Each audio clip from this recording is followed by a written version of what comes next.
Oke. Assalamualaikum warahmatullahi wabarakatuh. Kami dari kelompok 1 yang beranggotakan saya sendiri, Kelvin Aulia Wilson, sebagai moderator presentasi kali ini. Ada rekan saya, Rehan Bagas Aditama, sebagai pemateri, dan Rehandra Dwi Nugraha sebagai pemateri juga. Oke. Kami akan menjelaskan materi 12 RPS pemrograman sistem bergerak, yaitu tentang shared preference, internal storage, dan external storage pada Android Studio. Oke, mungkin presentasinya akan kami mulai. Untuk materi pertama, shared preference, akan saya jelaskan.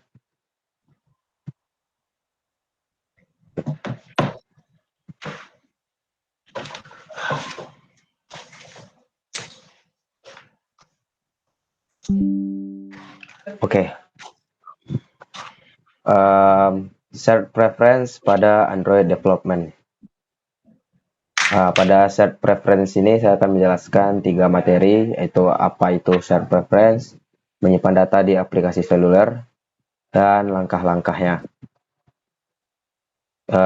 Pertama, apa itu shared preference? Shared preference adalah sebuah kelas yang memiliki kemampuan atau fungsi untuk menampung data dalam key atau value yang berpasangan. Dalam shared preference nantinya dapat digunakan dalam aktivitas apa saja dalam Android Studio. Next, preference API. Kita perbesar biar lebih ini ya.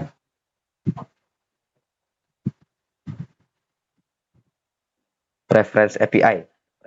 Pada penyimpanan menggunakan shared preference, Android Studio menggunakan preference API-S untuk menyediakan jalan yang baik bagi pengguna dalam menggunakan ataupun mengubah peraturan mereka.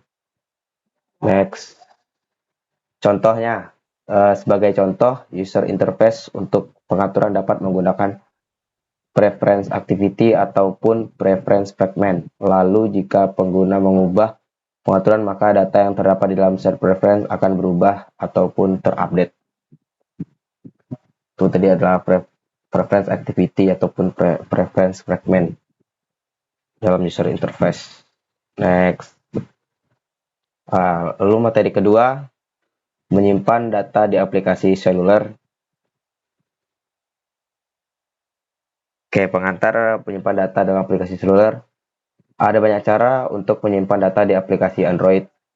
Shared preference adalah yang paling mudah digunakan, terutama jika kita perlu menyimpan tipe data primitif yang terpisah. Next. Lalu ada internal dan eksternal. Penyimpanan internal dan eksternal adalah yang terbaik untuk menyimpan file seperti musik, video, dan dokumen. Metode penyimpanan yang dipilih pada akhirnya harus bergantung pada jenis data, lamanya waktu data yang dibutuhkan, dan seberapa sensitif data tersebut. Untuk memeriksa penyimpanan, mari buat aplikasi normal dengan kolom input text dan 2 tombol, simpan dan unduh. Next. Berikut materi selanjutnya, itu langkah-langkah menyimpan data menggunakan shared preference pada Android Studio. Langkah satunya seperti berikut. Pertama, mari kita buat tata letak aplikasi kita. Mari kita tulis kodenya di file data design, di file activity main.xml seperti berikut. Ini kita membuat interface-nya di gambar my application dan sistem berikut. Kita next. Langkah keduanya, lalu kita menulis kode program itu sendiri. Pertama, kita mengimpor library yang diperlukan, menetapkan handler, dan mengimplementasikan metode onClick listener, atau mengimpor library yang diperlukan, menetapkan penanganan dan implementasi metode onClick listener. Berikut adalah implementasi metode onClick listener. Itu langkah kedua dalam langkah-langkah penyimpanan shared preference activity. Oke, next. Lalu ada langkah ketiganya. Selanjutnya, mari kita lihat metode onClick yang disebut dengan mengklik tombol simpan. metode save text akan dipanggil dan dengan mengklik tombol load, metode load text akan dipanggil. Seperti berikut, ini sintaks di Android Studio-nya. Oke, next. Langkah keempat, selanjutnya adalah menerapkan metode-metode tersebut. Berkat metode getPreference, kita mendapatkan objek sPref dari kelas sharePreference yang akan digunakan untuk bekerja dengan data, membaca dan menulisnya. Oke, next. Ini langkah kelima dan keenam. Kita periksa aplikasi yang dibuat, masukkan teks di kolom input dan simpan, memasukkan dan menyimpan teks. Untuk memeriksa apakah aplikasi menyimpan teks yang dimasukkan, kita akan memulai ulang perangkat dan mencoba memuat teks yang disimpan sebelumnya. Aplikasi yang dihasilkan berhasil menyimpan dan memuat teks yang dimasukkan oleh pengguna. Ini adalah contoh hasil dari implementasi set preference langkahnya. Okay, next. Mungkin cukup sekian materi dari set preference dan contoh-contohnya yang telah saya jelaskan tadi. Dari ke-6 langkah, kita telah berhasil menyimpan data dengan metode set preference pada Android Studio. Oke, mungkin sekian materi yang dari set preference yang saya sampaikan. Materi selanjutnya tentang internal storage akan disampaikan oleh rekan saya Rehendra Dwi Nugraha. Kepada Rehendra dipersilahkan.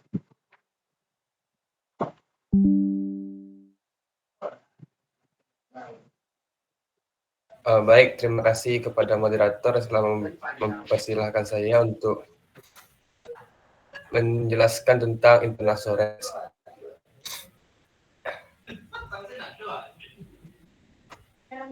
Internet storage sendiri merupakan memori yang berguna khusus untuk menyimpan file yang berhubungan dengan aplikasi atau game dan tidak dapat digunakan untuk menyimpan konten pengguna seperti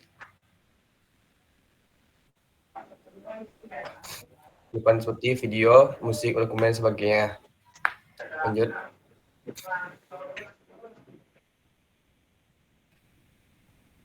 Ada beberapa kondisi di mana kita harus memilih antara menyimpan internal dan eksternal pada aplikasi Android yang kita buat.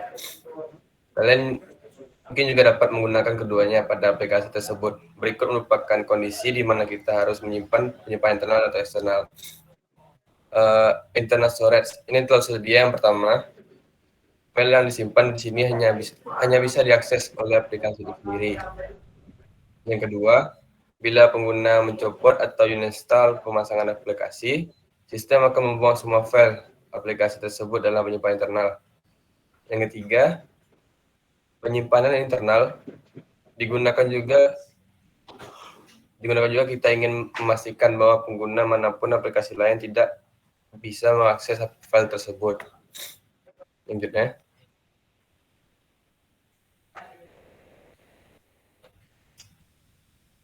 berikut merupakan langkah-langkah dalam internal storage. Yang pertama, kita buka aplikasi Android Studio, lalu kita membuka project baru. Selanjutnya di sini kita akan mendesain layer activity underscore main.xml pada layer tersebut. Kita akan menambahkan sebuah widget atau view seperti text editor dan button.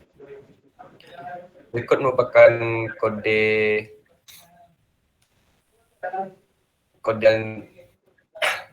yang dibuat pada activity main XML.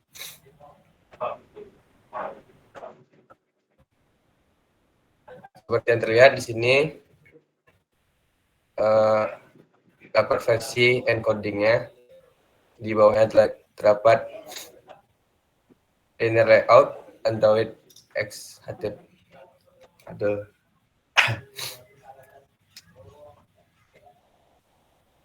Lalu di bawahnya terdapat XMLN tools. Di bawahnya terdapat layoutnya untuk menentukan yang mana experience-nya, untuk menentukan lebarnya menggunakan mesh parent, lalu menggunakan tingginya menggunakan mesh parent juga, lalu marginnya 8 dp, lalu orientasinya itu vertikal, dan warna backgroundnya yaitu pagar FFF5F5. Terus konteksnya yaitu android.cianjur.developer.net basic android.main activity. Selanjutnya,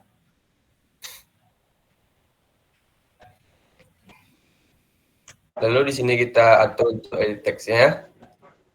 Di sini kita masukkan Android ID-nya itu add input data, lalu layout lebarnya itu transparent, untuk layout tingginya yaitu work content, untuk Android EMS-nya yaitu 10, Android hint-nya itu masukkan data, Android input type-nya itu text username. Untuk kita atur button-nya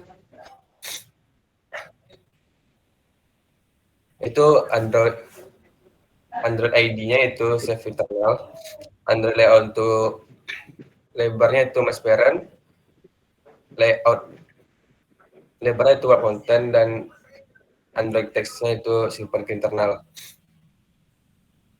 Nah, itu kita lanjut ke button kedua, yaitu ID-nya tetap sama, itu save internal, lalu lanjut ke lebar itu mesh parent, lanjut height-nya itu work content, dan text-nya itu simpan ke internal.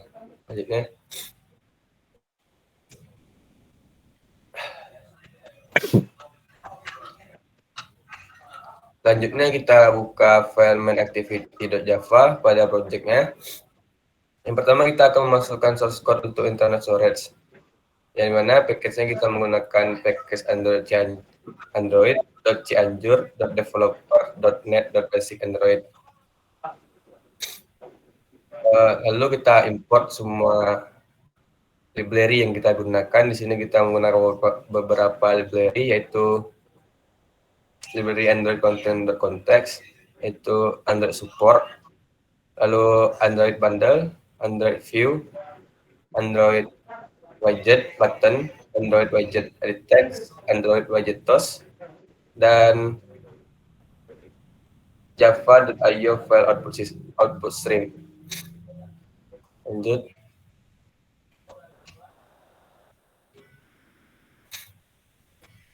Nah, di sini kita akan memulai membuka public class-nya, itu class main activity text dan compare activity. Di sini kita membuat private button internal eksternal, yaitu lalu kita buat private edit text input data.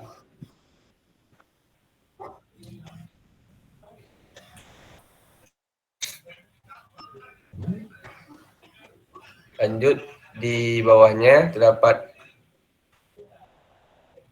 protect void on main create bundle save instance state.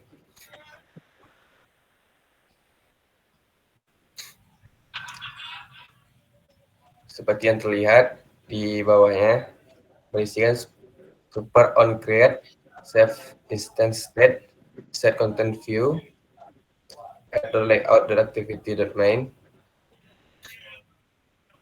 Lalu input datanya disimpan di bawahnya internalnya dan di bawah eksternalnya.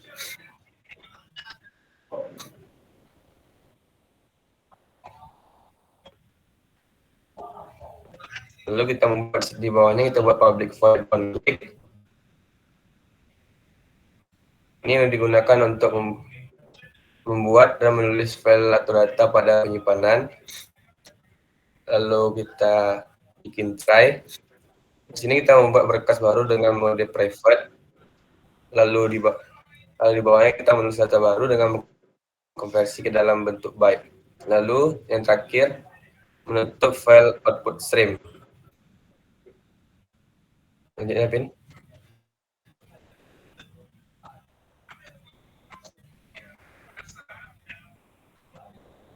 Penjelasannya, file output stream digunakan untuk membuat dan menulis file atau data baru pada penyimpanan dengan menggunakan fungsi open file output.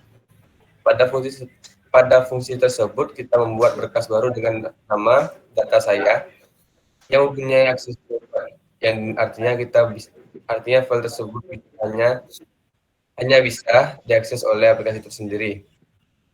Untuk menambah data atau nilai pada berkas saya, kita dapat menggunakan, lalu kita harus konversi ke dalam bentuk byte menggunakan fungsi getByte. Terakhir kita untuk file output stream menggunakan fungsi close. Untuk melihat datanya, caranya menjalankan project tersebut menggunakan emulator, lalu buka Android device emulator seperti berikut ini. Jangan lupa mencentang enable ADB interaction, selanjutnya buka direktori data, menuju data, dan nama package pada aplikasi kita. Buka file. Mungkin sekian penjelasan dari internal storage. Mohon maaf jika ada salah kata. Wassalamualaikum warahmatullahi wabarakatuh. Oke, terima kasih pada Rehandra Nugraha tentang penjelasan internal storage dan implementasinya kepada Android Studio. Oke, materi selanjutnya akan dijelaskan oleh Raihan Bagas Aditama tentang external storage. Pada Raihan Bagas, dipersilakan.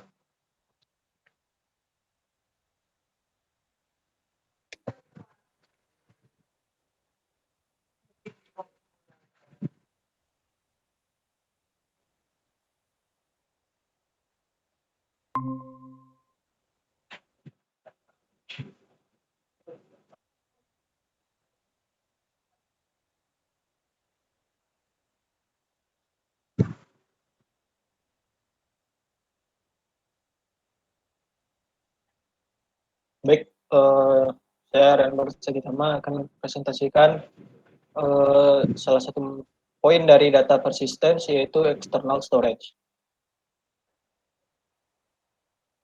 Yang pertama kali pendahuluan dari poin ini yaitu storage atau media penyimpanan merupakan hal yang penting pada aplikasi berbasis mobile, salah satunya di Android.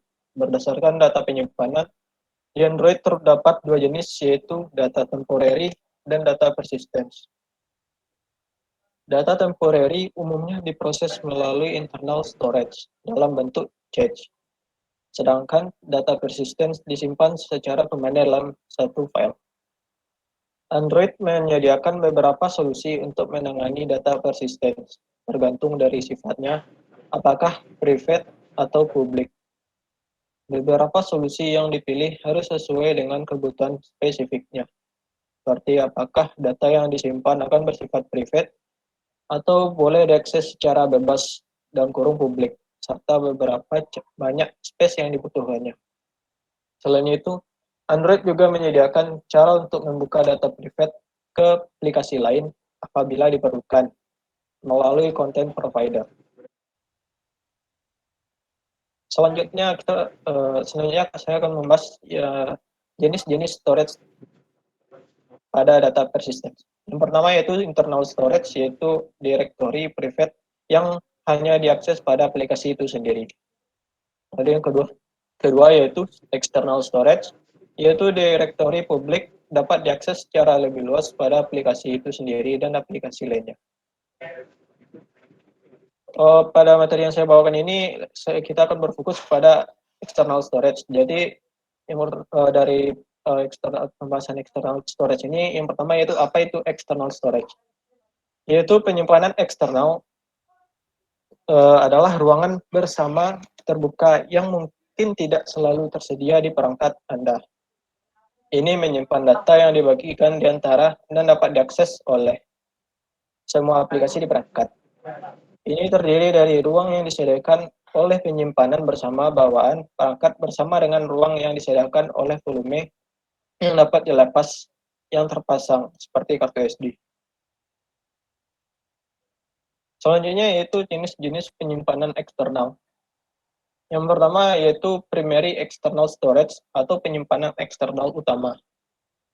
Dalam penyimpanan bersama bawaan yang dapat diakses oleh pengguna dengan mencolokkan kabel USB dan memasangkannya sebagai driver pada komputer. Lalu yang jenis keduanya yaitu secondary external storage atau penyimpanan eksternal sekunder. Penyimpanan yang dapat dilepas seperti kartu SD.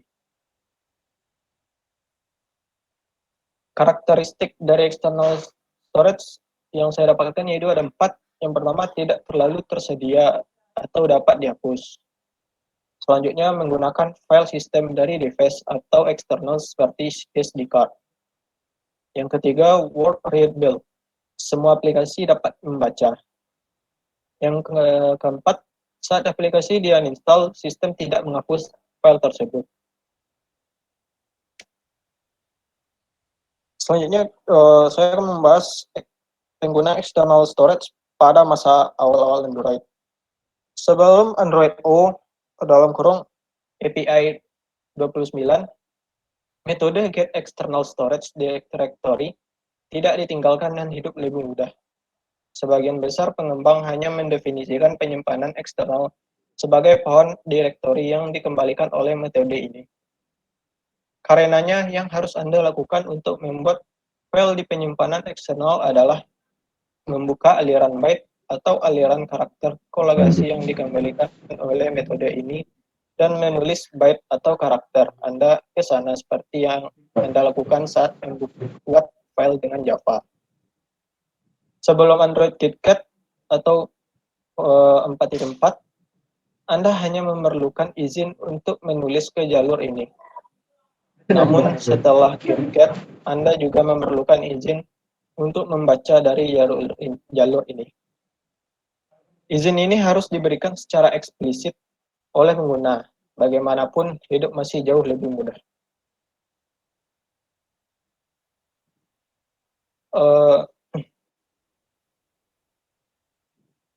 Contoh kode pada penggunaan external storage pada masa awalnya itu di bawah ini adalah contoh kode yang pernah saya gunakan untuk membuat file di bawah direktori unduhan di penyimpanan eksternal. Ini akan tetap berfungsi pada perangkat yang menjalankan versi Android di bawah Android O. Selanjutnya, external storage pada masa sekarang. Jika kita telah meluangkan waktu untuk mengklik dokumentasi metode get external storage directory, Anda mengetahui fakta bahwa selain Android O, akses langsung ke penyimpanan eksternal tidak lagi didukung dan jalur yang dikembalikan oleh metode ini tidak lagi dapat diakses. Jadi bagaimana kita seharusnya berinteraksi dengan penyimpanan eksternal sekarang? Jawaban dari pertanyaan tersebut yaitu melalui content provider atau penyedia konten. Content provider mengelola akses ke repositori data bersama. Penyimpanan eksternal adalah penyimpanan data bersama. Oleh karena itu, wajar jika aksesnya sekarang dikelola oleh penyedia konten atau content provider. Tergantung pada jenis data yang ada di penyimpanan eksternal. Ada 2 content provider berbeda yang mengelola akses. Yang pertama, penyedia media mengelola akses ke file media yang dapat dibagikan seperti file audio, video, dan gambar. Lalu yang kedua yaitu penyedia dokumen atau dokumen provider mengelola akses ke jenis file lain yang dapat dibagikan sebagai file PDF atau file berformat EUPB. Penyedia ini bekerja di bawah kerangka kerja yang berbeda. Dokumen provider adalah bagian dari kerangka akses penyimpanan dan media provider berkomunikasi melalui media store API. Anda dapat menggunakan objek content resolver untuk berkomunikasi dengan abstraksi media store. Namun, untuk berkomunikasi dengan penyedia dokumen, Anda harus mengikuti langkah-langkah yang disebutkan di sini dan mengeluarkan intent yang berisi tindakan intent terkait penyimpanan. Ada 3 kasus penggunaan di bawah Storage Access Framework, dan setiap tindakan sesuai dengan salah satu kasus penggunaan tersebut. Eh, Itu di bawah ini adalah contoh yang menunjukkan cara membuat file menggunakan penyedia dokumen. Saat Anda mengeluarkan intern dengan tindakan action create dokumen, penyedia dokumen menunjukkan UI standar kepada pengguna, memungkinkan mereka untuk menavigasi ke lokasi penyimpanan eksternal dan mengembalikan URI ke lokasi tersebut. Kemudian, Anda dapat menggunakan URI untuk membuka output stream ke lokasi dan menulis ke lokasi itu.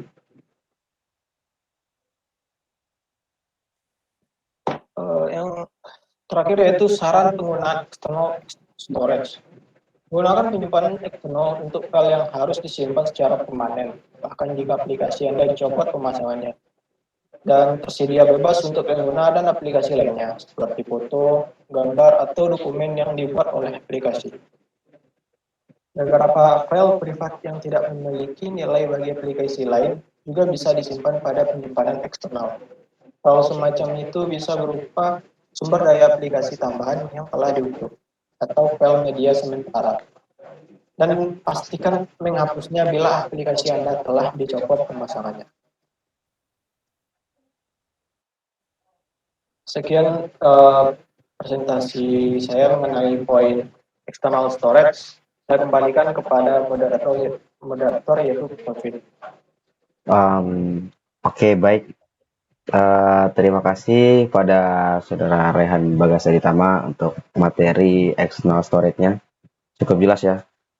Oke, adapun kesimpulan yang dapat saya simpulkan tentang materi kami yaitu tentang shared preference, internal storage, dan external storage yang telah kami bertiga sampaikan, yaitu ketiga-tiganya adalah penyimpanan yang dapat kita manfaatkan sesuai kebutuhan masing-masing. Misalnya kalau dari untuk internal storage dan external storage itu cocok untuk menyimpan musik, video, dan dokumen.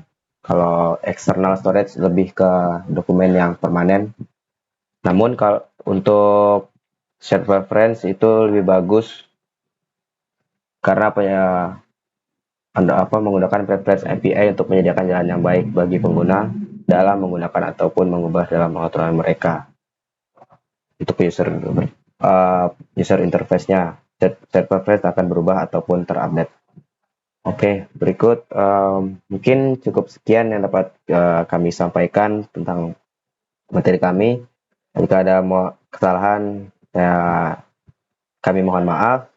Saya sebagai Kelvin Alemson sebagai moderator undur diri. Assalamualaikum warahmatullahi wabarakatuh.